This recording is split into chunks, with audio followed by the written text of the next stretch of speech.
Now, hundreds of teachers from the northern Kenya region have camped outside the Teacher Service Commission seeking urgent transfers. The non-local teachers drawn from Wajir, Garissa and Mandera counties say they can no longer continue teaching in a hostile environment.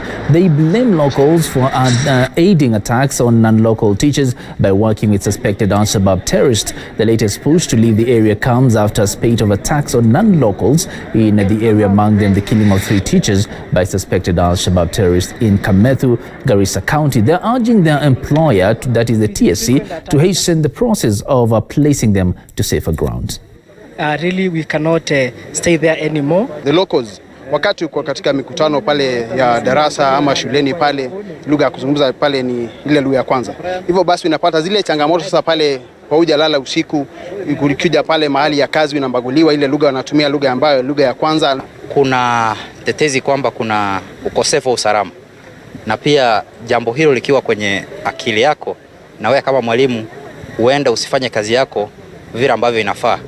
Hata iwe kwamba haijakupata, kuna ule uoga ndani yako, ni kawaida kwa kila binadamu. Na hakuna ambaye anahitaji kifo. Kila mtu anatoroka kifo na roho haitaki kifo.